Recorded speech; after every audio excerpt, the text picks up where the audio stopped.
The storm started earlier than anyone expected. By the time Tyler, a 24-year-old night worker at Ozzy's Grill, stepped outside, the sky was a black sheet, rumbling over the valley of his hometown.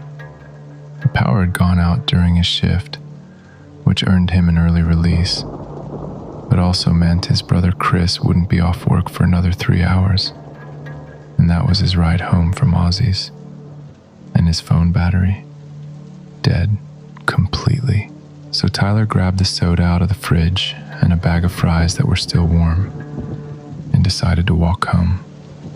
Wind was picking up. Rain was coming down way harder than he expected, and thunder shook the streets. The streets were empty, businesses dark. When a bolt of lightning cracked across the sky, he flinched hard enough to nearly fall. That's when he saw it. A warm glow through the glass doors of Sonoma County Library, the only light on the entire block. He hurried toward it, soaked and shaking. A handwritten sign taped to the door read "Closed, power outage." But inside, a single lamp glowed behind the front desk. Tyler knocked. After a moment, an older woman in a gray cardigan shuffled to the door. Her hair was pulled into a loose bun, and she looked exhausted. She cracked the door open just enough to speak. "Storm's bad," she said. "Come in to dry off. We're closed, but nobody should be out in this." Tyler stepped inside, dripping rainwater onto the carpet. The building was colder than he expected. Quiet, too quiet. The emergency lights flickered, definitely giving this place a creepy vibe. Tyler had been to this library a few times in the past, but never really was a book reader. He went to high school next door, so he was familiar with the library, but it still felt really strange being in there with no lights in a storm, especially when it was just him and the weird librarian who kept staring at a missing person poster on the public bulletin. "I'll just stay here until it lets up," Tyler said. "Fine," the librarian replied, "but stay near the lamp, and don't wander the aisles. No telling what you'll trip over in the dark." Tyler nodded, though the way she said "don't wander" made something crawl down his spine. He sat in one of the soft chairs near the reading corner, dripping onto the wooden floor. To pass time, he reached toward a small cart of books the librarian had left near the lamp. One title stuck out immediately: Delirium, a thick leather-bound book with no author listed. The spine looked hand-stitched. When he touched it, the cover felt warm, almost like skin heated from someone's palms. He didn't want to read it, but his fingers opened it anyway. Page 1. In the far corner of the library, during a storm, a lone reader turned this page.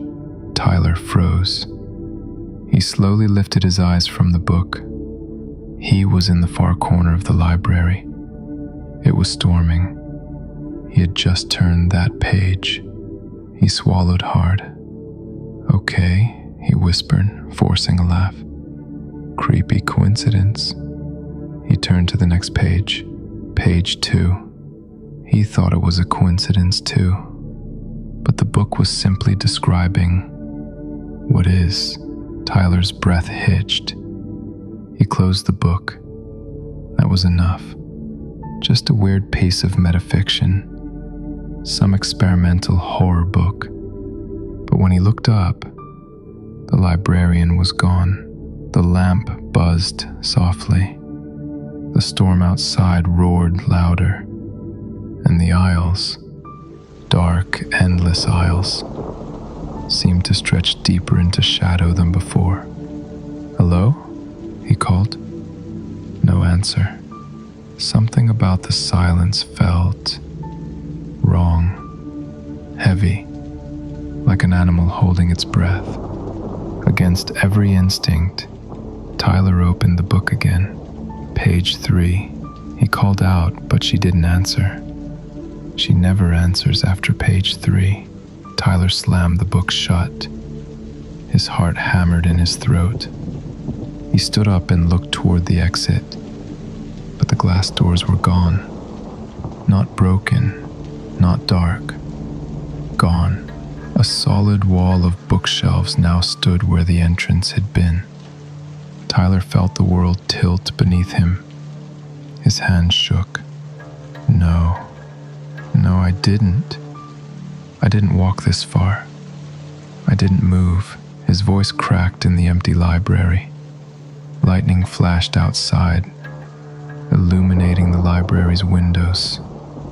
Except now the windows were bookshelves too. The building was changing. Tyler backed into the reading chair, chest tightening.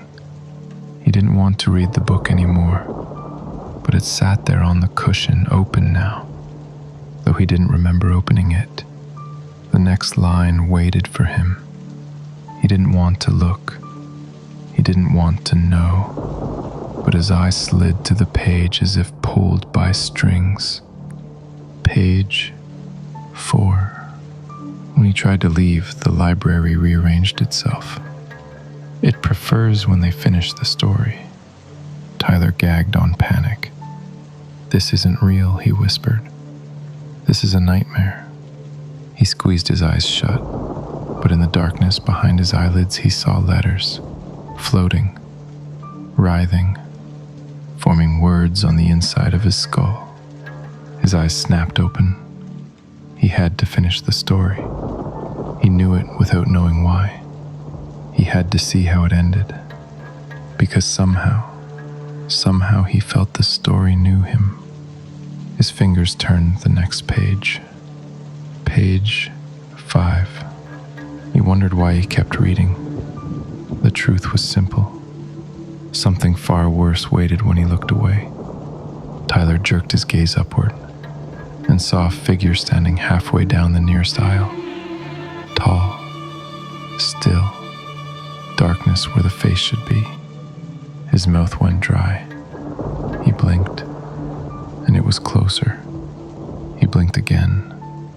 Closer still. No footsteps, no sound, just there. Tyler tore his eyes back to the book. Okay, I'm reading, damn it. The figure stopped advancing. His breath shook as he turned the page. Page 6. Good. He reads. He continues. The library allows him to breathe a little longer. Tyler sobbed. The book wasn't guiding him. The book was keeping him alive. He read. Page 7. He didn't recognize the handwriting in the margins. Not yet. Tyler frowned. Handwriting. He hadn't noticed before, but now, scrawled between lines were frantic messages. Don't stop. Keep reading. It knows when you look up. Please finish what I couldn't. The ink was smeared. Some letters scratched deep as if carved by shaking hands. He turned the page with numb fingers. Page 8. This one wasn't printed. It was handwritten, and it said, Tyler, don't look behind you. His heart stopped. His breath froze. He felt hot air brush the back of his neck. Every hair on his body rose. Slowly his head moved, jerk by painful jerk. Tyler turned his head and saw himself, another Tyler, standing inches behind him, pale, shaking, with ink leaking from his eyes like thick black tears. The other Tyler whispered, "Finish the story." Before Tyler could scream, the doppelganger dissolved into letters. Hundreds of ink-black characters that crawled across the floor like insects and slithered back into the book. Tyler gagged. Tears mixed with rainwater on his cheeks. "This isn't real," he whispered. But the next page waited. He read. Page 9. Good. He's almost done. Almost ready. The portal opens on the final page. A low rumble vibrated through the library. The shelves shook. Books tumbled to the floor. The ceiling split with a sound like ripping fabric. A crack opened above him, not into the roof, but into blackness. Through it, Tyler saw an endless aisle made of books stretching across a void. And he saw people walking there. No, not people. Versions of him. Dozens. Hundreds. Each holding a copy of Delirium. Each reading, wandering the endless landscape of shelves that spiraled into infinity. Tyler choked on a scream.